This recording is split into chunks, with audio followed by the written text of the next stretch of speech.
2026-27 நிதியாண்டிற்கான தமிழ்நாடு சட்டப்பேரவை கூட்டத்தொடர் ஆகஸ்ட் 5 தொடங்கியது.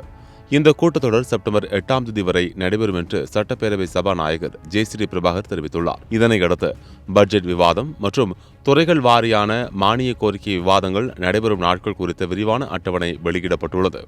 ஆகஸ்ட் 6 2026-27 ஆண்டிற்கான வேளாண் பட்ஜெட் தாக்கல் செய்யப்படுகிறது.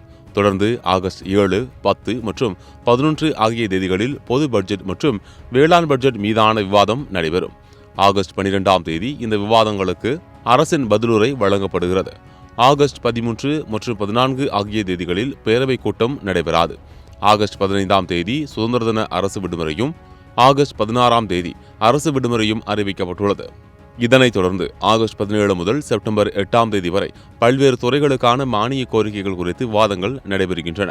மானிய கோரிக்கை விவாத அட்டவணை ஆகஸ்ட் 17 வருவாய் மற்றும் பேரிடர் மேலாண்மை, இயற்கை சீற்ற நிவாரணம், மருத்துவம் மற்றும் மக்கள் நல்வாழ்வுத்துறை மானிய கோரிக்கை மீதான விவாதம் நடைபெறும்.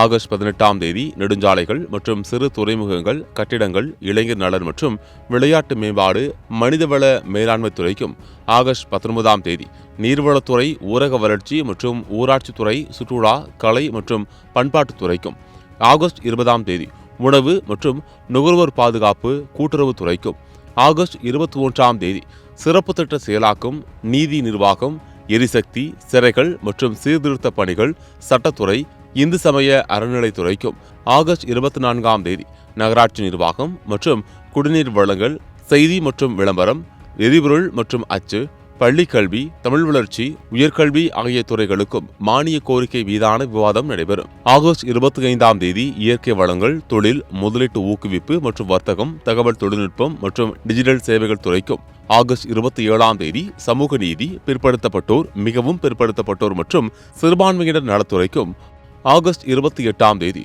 போக்குவரத்து, வீட்டு வசதி மற்றும் நகர்ப்புற வளர்ச்சி உள்ளிட்ட துறைகளுக்கும், ஆகஸ்ட் 31 மாற்றுத்திறனாளிகள் நலன், மதுவிலக்கு மற்றும் ஆயத்தீர்வை, சமூக நலன் மற்றும் மகளிர் உரிமை, வேளாண்மை மற்றும் உழவர் நலன் துறைக்கும், செப்டம்பர் 1 கைத்தறி மற்றும் துணிநூல், கதர், கிராம தொழில் மற்றும் கைவினைப் பொருட்கள், தொழிலாளர் நலன் மற்றும் திறன் மேம்பாடு, குறு, சிறு மற்றும் நடுத்தர தொழில் நிறுவனங்கள் துறைக்கும், செப்டம்பர் 2 பால்வளம், மீன்வளம் மற்றும் மீனவர் நலன், கால்நடை பராமரிப்பு துறைக்கும், செப்டம்பர் 3 காவல், தீயணைப்பு மற்றும் மீட்பு பணிகள் துறைக்கும், செப்டம்பர் 7 காவல், தீயணைப்பு மற்றும் மீட்பு பணிகள், வணிக வரிகள், முத்திரைத்தாள் மற்றும் பத்திரப்பதிவு, வனம், சுற்றுச்சூழல் மற்றும் காலநிலை மாற்றம் ஆகிய துறைகளுக்கும், செப்டம்பர் 8 பொதுத்துறை, மாநில சட்டமன்றம், ஆளுநர் மற்றும் அமைச்சரவை, நிதித்துறை, திட்டம் மற்றும் வளர்ச்சித்துறை, ஓய்வூதியங்கள் மற்றும் ஓய்வு கால நலன்கள் தொடர்பான மானிய கோரிக்கைகள் விவாதிக்கப்படுகின்றன.